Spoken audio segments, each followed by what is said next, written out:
विकास के मुद्दे पर चुनाव लड़ रहा हूँ। सनातन का विकास होगा, आम जनता की सुरक्षा की बात कर रहे हैं, भय मुक्त वातावरण बनाने की बात कर रहे हैं और साथ ही साथ इन्होंने आम जनमानस का अपील किया है कि सिवान के तकदीर और तस्वीर को बदलना है तो लोकतंत्र का महापर्व जो संसदीय चुनाव है, आप ऐसे मजबूत प्रतिनिधि को लोकसभा में भेजें जो कि जनता के समस्याओं को समझ सके, जनता के भावनाओं का सम्मान कर सके और संसद में मजबूती से जनता के बातों को उठा सके।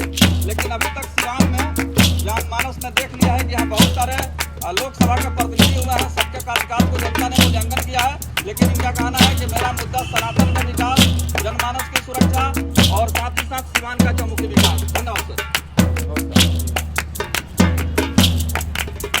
चुनाव लड़ रहा हूँ, सनातन का विकास होगा, आम जनता की सुरक्षा की बात कर रहे हैं, भय मुक्त वातावरण बनाने की बात कर रहे हैं और उन्होंने आम जनमानस का अपील किया है कि सिवान के तकदीर और तस्वीर को बदलना है तो लोकतंत्र का महापर्व जो संसदीय चुनाव है, आप ऐसे मजबूत प्रतिनिधि को लोकसभा में भेजें जो कि जनता के समस्याओं को समझ सके, जनता के भावनाओं का सम्मान कर सके और संसद में मजबूती से जनता के बातों को उठा सके।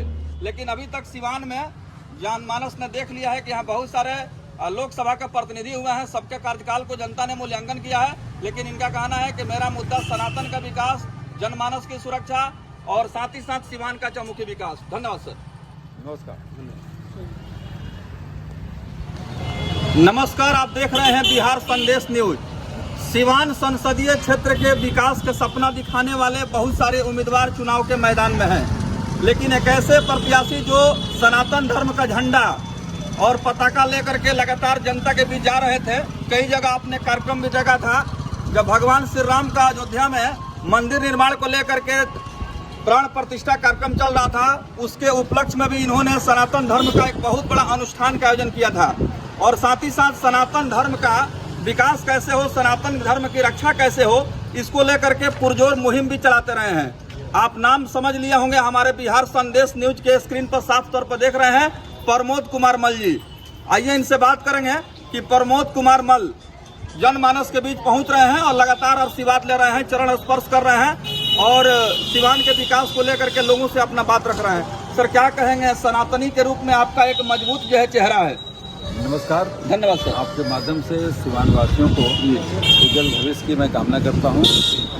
देखिए, आपने जो शब्द यूज़ किए हैं सनातन, सनातन इतना सात्विक शब्द है कि सनातन से ही सुरक्षा है, सनातन से ही विकास है। जी।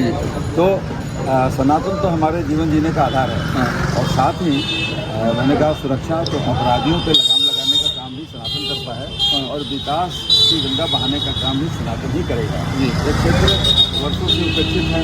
उपेक्षित इस कारण से है कि यहाँ कुछ तंत्र अगर देखा जाए तो राजनीतिक रूप से ऐसे जातियों में बांट के या फिर धर्म के नाम पे एक अपराध करके और एक ऐसे बाहुबली के नाम पे लोग डर के मारे वोट नहीं डालते थे, जीता था फिर उसका महिमामंडन करते थे। और आज के डेट में जब मोदी जी केंद्र में पूरे विश्व में भारत का डंका पीट रहे हैं, योगी आदित्यनाथ जी महाराज उत्तर प्रदेश में एक ऐसे राज्य के रूप में उसको डेवलप कर रहे हैं जहाँ पे पूरे प्रदेश की भलाई के साथ साथ अन्य राज्यों में और अन्य देश में भी ऐसे नेता की मांग उठ रही है।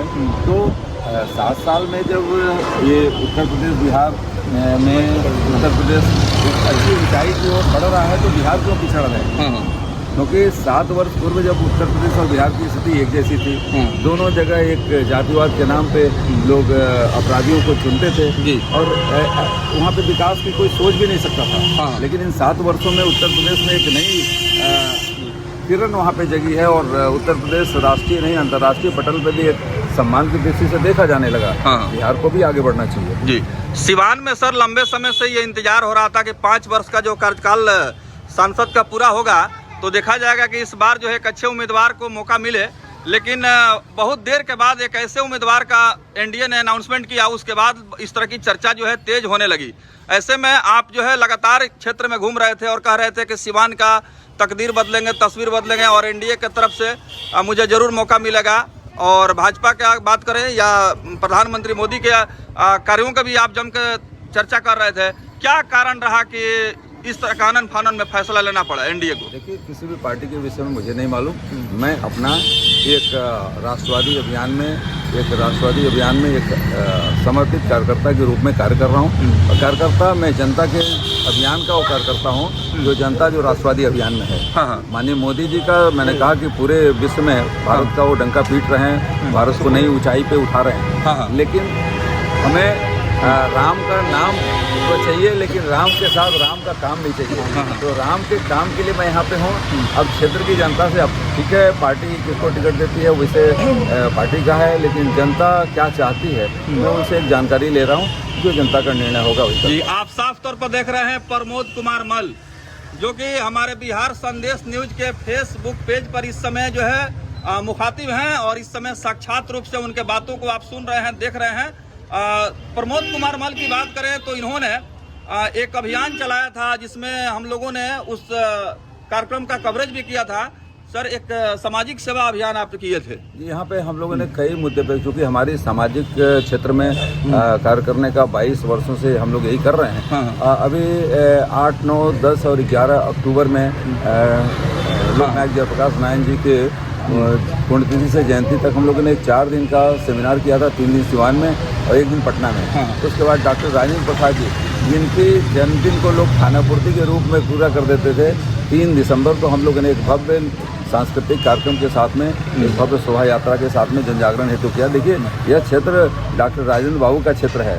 भारत के प्रथम राष्ट्रपति, और धर्म राष्ट्रपति नहीं, वो एक सनातन धर्म के बहुत रक्षक थे। आपको मालूम होगा कि जब मंदिर, सोमनाथ मंदिर का जीर्णोद्धार होना था, और उस जीर्णोद्धार के समय पंडित नेहरू ने उनको वहाँ पे प्राण प्रतिष्ठा कार्यक्रम में जाने से मना किया था। उन्होंने कहा कि ठीक है, मैं राष्ट्रपति हूँ, लेकिन पहले मैं हिंदू धर्म का एक व्यक्ति हूँ, मैं हिंदू सनातनी हूँ, तो मैं उस कार्यक्रम में अवश्य जाऊँगा। मैं तो किसी भी धर्म के कार्यक्रम में जाऊँगा, तो मुझे इस हमारे धर्म के कार्यक्रम में जाने से क्यों रोका जा रहा है? तो वल्लभ भाई पटेल जी का सपना था, वो सपना जो सोमनाथ मंदिर को एक अच्छे जो ध्वस्त किया गया था, जो आतताइयों मुस्लिम आक्रमणों द्वारा ध्वस्त किया गया था, उसको पुनर्निर्माण का जो कार्यक्रम लिया गया था, सरदार वल्लभ भाई पटेल की असमय जब मृत्यु हो गई थी और उसके बाद प्राण प्रतिष्ठा का समय, तो ये डॉक्टर राजेंद्र बाबू ने उसको उठाया था। जनता शिवान जी कह रही है कि 1990 से लेकर अब तक कोई विकास बेहतर नहीं हो पाया है,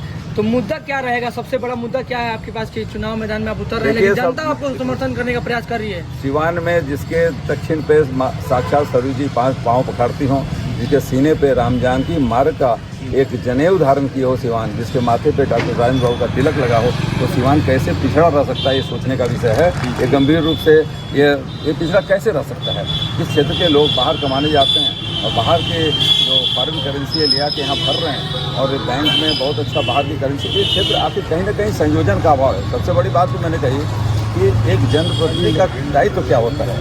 एक जनप्रतिनिधि, चाहे वो किसी सत्ता से हो या निर्दल हो, अगर वो चाह ले इंडस्ट्रीज को सुरक्षा देना, तो जो भी इंडस्ट्री यहाँ पे लगती है उसको सुरक्षा वो प्रदान करेगा। लेकिन मेरी बात कहने दीजिए, क्योंकि आप मुझे रोके नहीं, क्योंकि आपने पूछा है, उसका जवाब आपको चाहिए। आपने पूछा कि विकास का मुद्दा क्या होगा। विकास का मुद्दा यह है कि क्षेत्र में रोजी रोजगार के लिए एक सुरक्षा का माहौल होना चाहिए। एक ऐसी सरकार होनी चाहिए जो पब्लिक को सुरक्षा दे सके, साथ में जो उद्योग व्यापार, जो विकास के मुद्दे हैं, उसके ऊपर एक रास्ता सृजन हो सके। रास्ता सृजन कैसे होता है? सरकार के पास पैसा बहुत है। जब 80 करोड़ लोगों को हम भोजन दे सकते हैं निःशुल्क, तो सरकार के पास पैसे की कमी नहीं है। लेकिन क्या वो पैसा सिवान में पहुंच रहा है? इंडस्ट्री के नाम पे रोजगार अगर मिलेगा तभी ये पहुंचेगा। इंडस्ट्री लगी कैसी? इंडस्ट्री लगने के लिए सुरक्षा का माहौल चाहिए। इस क्षेत्र के बहुत सारे ऐसे लोग हैं जो अपने देश के अन्य राज्यों में, विदेश में बहुत बड़े बड़े इंडस्ट्री के मालिक हैं, और उन लोगों से हम आग्रह करें कि आइए अपने क्षेत्र में कुछ रोजगार का सृजन कीजिए, इंडस्ट्री लगाइए। तो पूछेंगे कि आपके यहाँ सुरक्षा का क्या माहौल है? अगर मैं लगाऊं तो मेरा रिटर्न कैसे मिलेगा? जब वो लगाएंगे तो सरकार को रेवेन्यू मिलेगी, लेकिन बिना सुरक्षा दिए वो लगाएंगे नहीं। इसमें सरकार का भी फायदा है। अब सुरक्षा के लिए जनप्रतिनिधि जिम्मेदार होता है। एक जनप्रतिनिधि अगर चाह ले किसी इंडस्ट्री को सुरक्षा देना, चाहे वो निर्दल ही क्यों ना हो, वो सुरक्षा दे सकता है। और सुरक्षा, क्योंकि उसकी आवाज़ संसद में जब गूंजेगी तो सुरक्षा देनी ही पड़ेगी। यह बात सबसे महत्वपूर्ण है। एक जनप्रतिनिधि एक जनता का प्रतिनिधि होता है, और जनता की आवाज़ कहीं भी उठा के उस क्षेत्र के विकास के लिए बात करता है जी। और अन्य छोटे छोटे मुद्दे बात कर रहे हैं, विकास कैसे होगा? पहले नियत होनी चाहिए काम करने की, उसके बाद विकास अपने आप हो जाएगा। तो आप हिंदुत्व और सनातन के मुद्दे पर चुनाव के मैदान में हैं? मैं हिंदुत्व और विकास के मुद्दे पे हूँ, क्योंकि सनातन ही सुरक्षा और सनातन ही विकास, क्योंकि सनातन यही, क्योंकि सर्वे भवन्तु सुखिनः सर्वे सन्तु निरामया है, लेकिन साथ में हिंदुआ सोदरा सर्वे न हिंदू पत्यो भय, ये भी है।